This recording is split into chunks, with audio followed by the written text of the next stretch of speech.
Y como cada semana, los lunes nos damos cita con la historia de la mano de Aníbal Barcelona. ¿Cómo le va, compañero? Bienvenido. ¿Qué tal, Renata? ¿Qué tal a la audiencia de una radio Muchas Voces y particularmente de Pinto Pururú? Claro que sí, las mañanas pururuceras.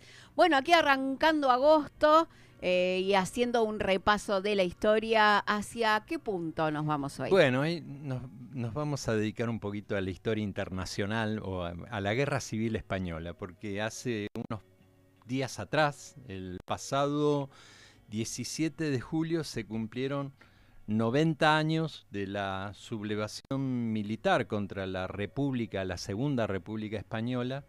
Eso fue el 17 y 18 de julio y precisamente, recién lo charlábamos fuera de micrófono con Violeta, el alzamiento militar comenzó en el protectorado de Marruecos, ¿no? Bajo la planificación de un general que se llamaba Emilio Mola. Y el 18 de julio el golpe intentó extenderse a la península y a las Canarias, donde Francisco Franco, el dictador, posterior dictador, que se perpetuó por más de 35 años, 35, 37 años, hasta su muerte en el año 1975,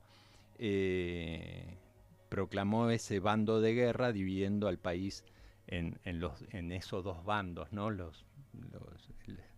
El bando fascista o monárquico, y por otro lado la República que era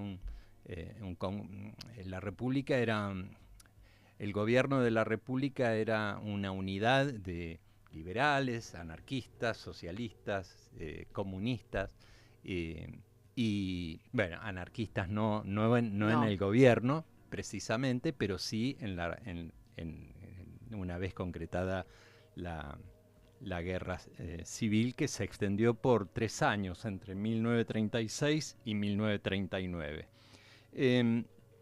Y bueno, y también lo traemos un poco a esto de la guerra civil española para pensar también este mundo tan antagónico, pero también con algunos puntos de encuentro con aquello, ¿no? Digo, ante una avanzada autoritaria, hoy muy vinculado a políticas económicas neoliberales, pero con una especie de gobernanza mundial con fuertes rasgos, no digamos cuesta el título, totalitarios, pero ay, sí autoritarios, sí. por lo menos ahora, hoy en día. Y la Guerra Civil Española, voy a empezar citando al gran historiador Erich Hobsbawm, ¿no? Ese gran historiador del siglo XX, británico él, que sobre la memoria de la Guerra Civil Española dijo: la Guerra Civil Española llegó a ser recordada y sigue siendo recordada por quienes fueron jóvenes en la época, como la indeleble memoria roba corazones de un primer amor grande y perdido. No es este el caso en España, en donde todos experimentaron el trágico, mortífero y complejo impacto de la guerra civil, oscurecido y asordinado por la mitología y la manipulación del régimen impuesto por los vencedores. Sin embargo, continúa, al crear la memoria mundial de la Guerra Civil Española, la pluma, el pincel y la cámara empuñados en favor de los vencidos probaron ser más poderosos que la espada y el poder de los vencedores. La Guerra Civil Española unió a una generación de jóvenes, escritores, poetas, artistas en el fervor político. Que venciera al lado equivocado no quiere decir que el triunfo más perdurable no se lo llevaran la pluma, el pincel y la cámara que crearon la memoria mundial del conflicto. Bueno, entonces, dicho esto por Erich Hobsbawm, pasamos un poquito a señalar, ¿no? Algunas características de esta guerra civil española y por qué movilizó a tanta población desde distintos espacios. Incluso hubo aproximadamente 35.000 partisanos, voluntarios, como se le quiera llamar, brigadistas, colaboradores en la Guerra Civil Española, aproximadamente 35.000 personas se movilizaron hacia la península a luchar contra el fascismo, se decía, ¿no? Sí. La consigna era esa, luchar contra el fascismo. Y por eso decimos que fue tal vez la última guerra romántica de la historia mundial, porque, bueno, llegaban hacia allí. Esto se puede ver muy bien en la película Tierra y Libertad de Ken Loach, que bueno, se trata de la historia de un brigadista trotskista irlandés que llega a ese lugar movilizado por esta lucha en común. Después ahí se empiezan a ver las contradicciones. Eso tiene de interesantísima esa película, que las contradicciones del bando de la República, este enfrentamiento principalmente entre trotskistas, anarquistas y comunistas principalmente, que fueron los que reclutaron mayor volumen de estructura, ¿no? Desde la Unión Soviética, y ya con el estalinismo instalado, se hacía difícil acordar con ellos, ¿no? Entonces, eso estuvo muy presente en la Guerra Civil. Por lo tanto, el sector de la República no fue un bando homogéneo. Tenía todas esas heterogeneidades y sus propios enfrentamientos, ¿no? Esa película me parece maravillosa, más allá, en el caso Hobsbawm la critica, porque bueno, Hobsbawm era más PC y claro, la mirada de Ken Loach era más trotskistas, ¿no? Entonces, decíamos la semana pasada esto, que se movilizaron miles de personas de todo el mundo para participar de esa Guerra Civil Española, y debe leerse entonces en clave de una gran movilización popular contra el fascismo en expansión durante los años posteriores a la Primera Guerra Mundial. Pensemos que en Italia el fascismo prácticamente se instala inmediatamente terminada la Primera Guerra Mundial y los tratados de paz. Benito Mussolini y la marcha sobre Roma con los camisas negras emerge prácticamente en el año 2021. Y posteriormente viene una versión recargada de ese fascismo con la expansión imperial y con la cuota de racismo ya en la década del 30 con Adolf Hitler y la versión alemana del nazismo. Entonces, todo eso había generado una gran preocupación, ¿no? Entonces, la Guerra Civil Española estuvo a la vez en el centro y en la periferia de la era del antifascismo. Fue central porque enseguida se vio como una guerra europea entre el fascismo y el antifascismo, casi como la primera batalla de la Guerra Mundial venidera, anticipando así algunos aspectos característicos, como las incursiones aéreas contra la población civil, ¿no? que eran aviones alemanes, nazis, y que está reflejado esto también en una gran obra de arte, la pintura de Pablo Picasso, el Guernica, retrata ese pueblo vasco bombardeado, donde solo había ancianos y niños, y ya que la población de edades medias, de edad activa, digamos, estaban en los frentes de lucha, ¿no? en ese pueblo Guernica.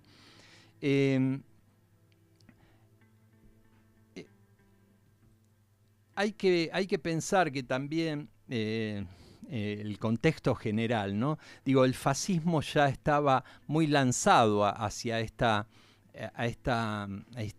conquista, en el caso de Alemania una conquista imperial.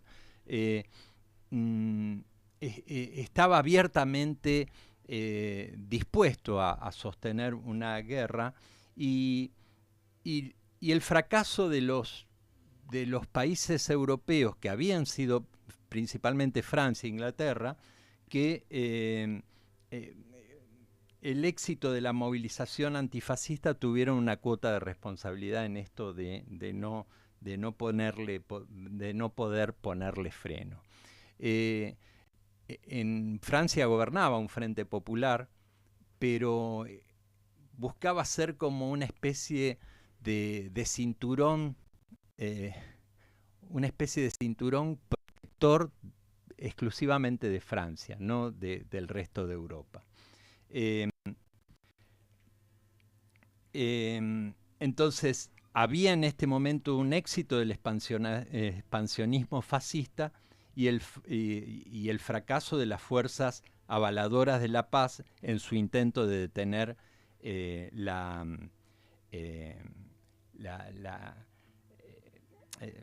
avenida aparentemente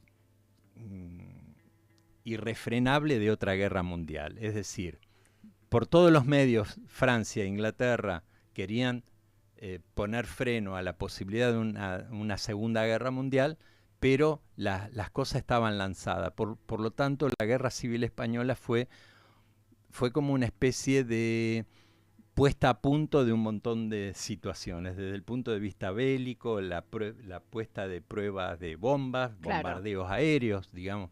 La Primera Guerra Mundial no había tenido bombardeos aéreos, ¿no? Todavía no existía un desarrollo de la aviación militar,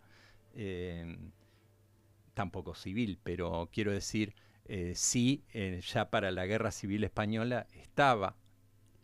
Nos llega mensajito, dice, buen día desde Berazategui. Gracias, Aníbal, por la reseña y el análisis sobre la Guerra Civil Española. A Tierra y Libertad le podríamos sumar otras de menor intensidad política, pero hermosas y tristes películas. Hay Carmela y La lengua de las mariposas, Fabio. Sí. Gracias, Fabio, un compañero, profesor de historia también, y que compartimos muchas veces miradas y pareceres sobre distintos aspectos de la historia. Sí, La lengua de las mariposas es alucinante película. Hay Carmela, ahí trajimos un fragmento, no sé si nos dará el tiempo para verlo, pero sí son películas increíbles. Entonces,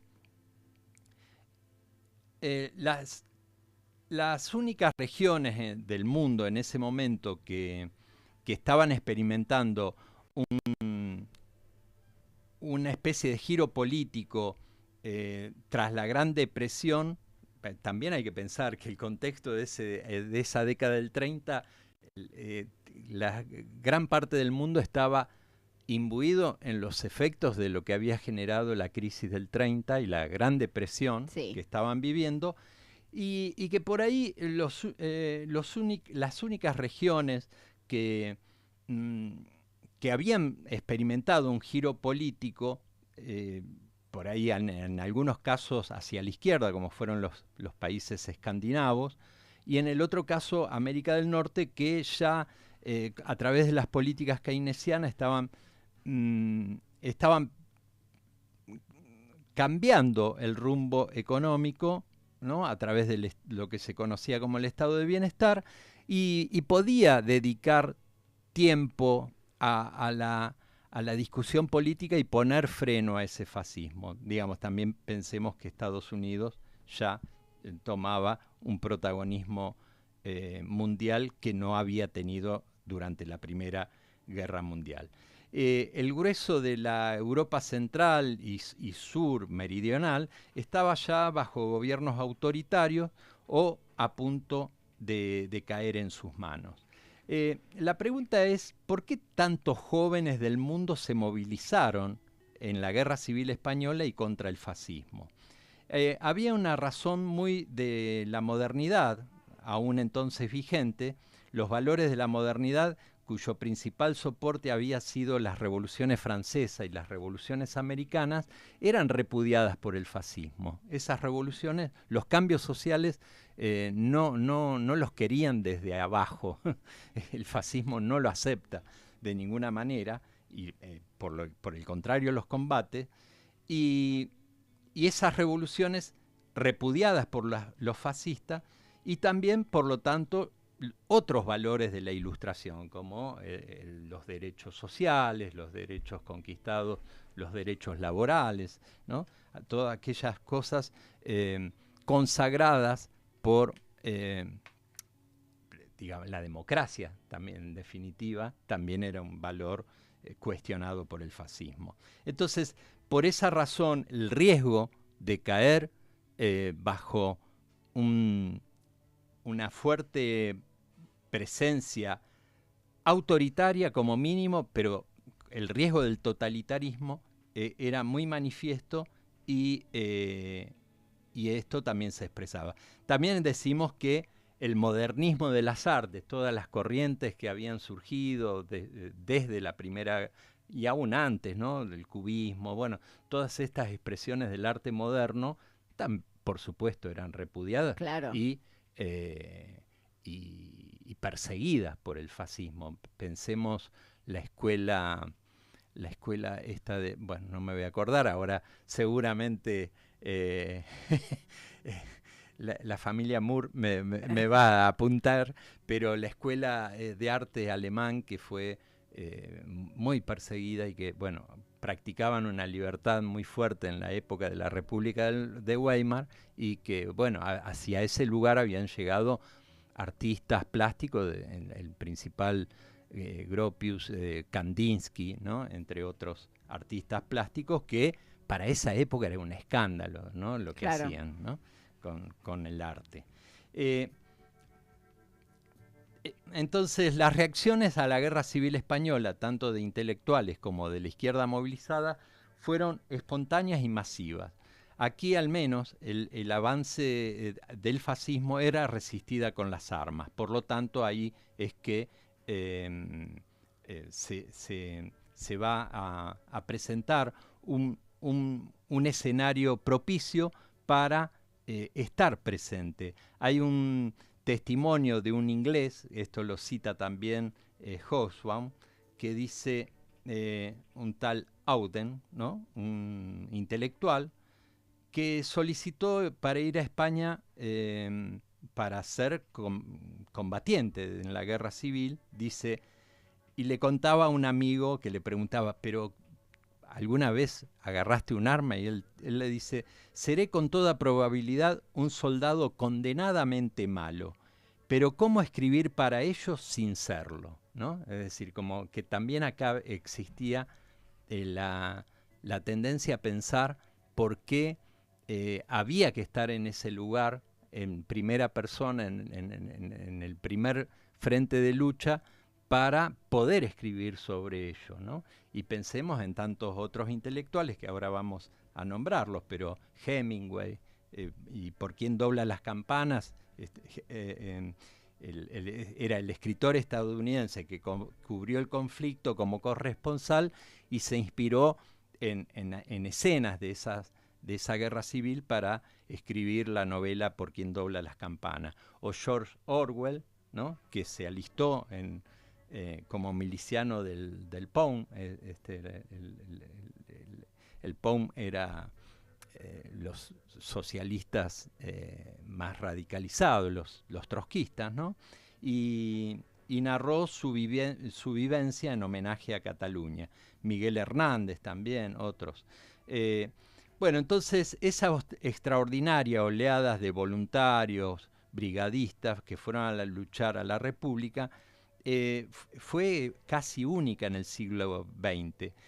Se habla entonces de 35.000 extranjeros que participaron en la República y de la Argentina marcharon aproximadamente 1.000 voluntarios, muchos de ellos eran de nacionalidad española y que habían llegado en las oleadas inmigrantes o hijos de españoles que se marcharon hacia España para luchar en favor de la República. También, bueno, acá también hay intelectuales para nombrar como Raúl García Tuñón, ¿no? el gran poeta Raúl García Tuñón, pero bueno, también otros intelectuales que fueron parte de la Guerra Civil Española. Tenemos propio de España, Federico García Lorca, los hermanos Machado, Rafael Alberti, Miguel Hernández, que recién nombramos, pero también otros intelectuales latinoamericanos como Pablo Neruda, César Vallejo, el peruano, Nicolás Guillén, cubano, ¿no? Y bueno, y el alistamiento de argentinos fue importante, y acá hay que resaltar que los dos grandes núcleos de voluntarios argentinos fueron reclutados por comunistas y anarquistas.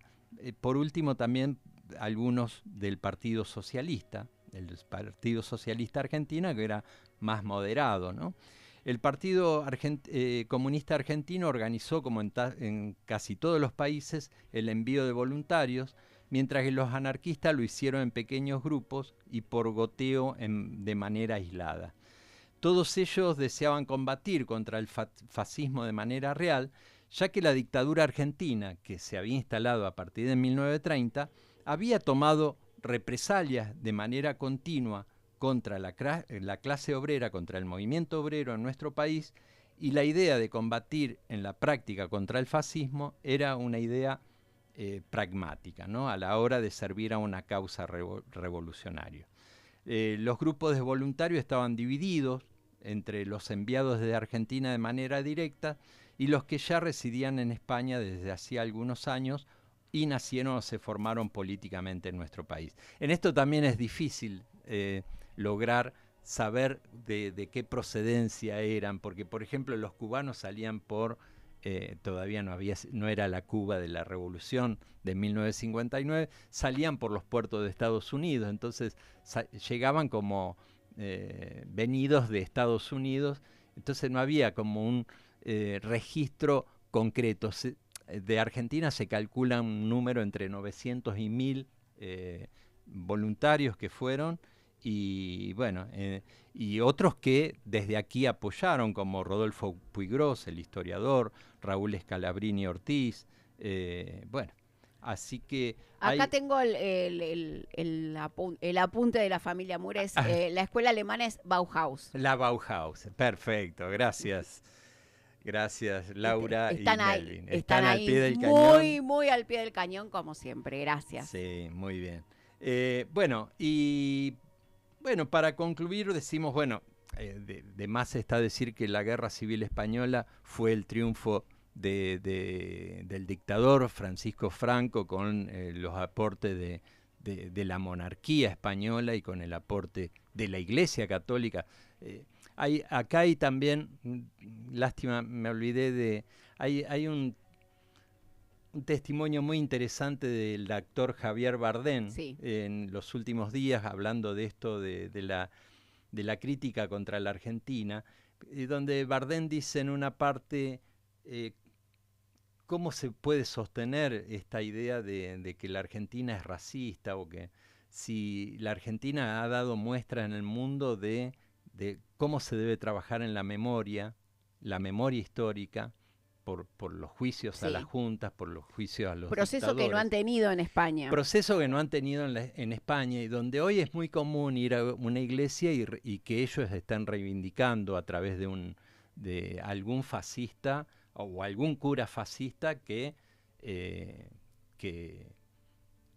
tomaba un fusil contra los republicanos, ¿no? Sí. Entonces esto, y que todo el trabajo, por ejemplo, de restitución de identidad, que ha trabajado mucho el director Pedro Almodóvar en eso, en la restitución de identidad de nietos, hijos, nietos.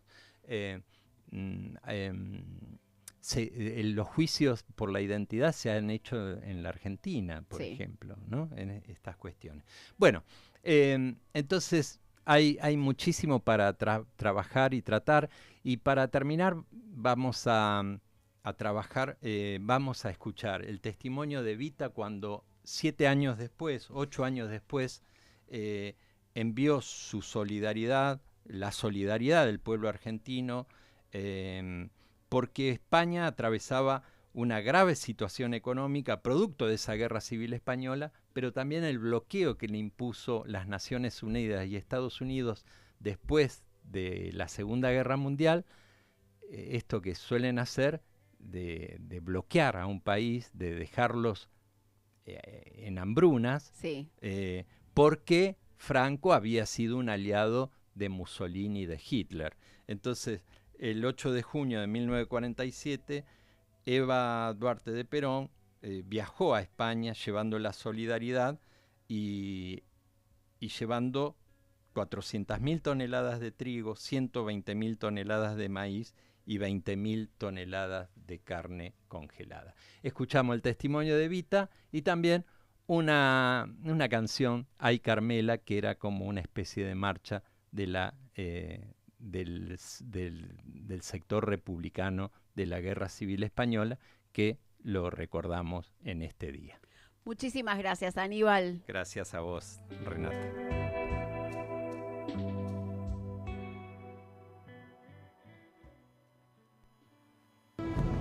Obreros españoles, que mientras en nuestros trigales haya una espiga, esa será compartida con vosotros, con nuestra solidaria expresión de paz, de cristiandad y de justicia social. Por eso, a pesar de las potencias opresoras, el gobierno justicialista del general Perón se ha fijado una consigna: en España no habrá ningún hogar sin pan, ningún niño sin leche. Tened siempre presente que solo la solidaridad entre los humildes nos hará fuertes para enfrentar la voracidad insaciable de los poderosos.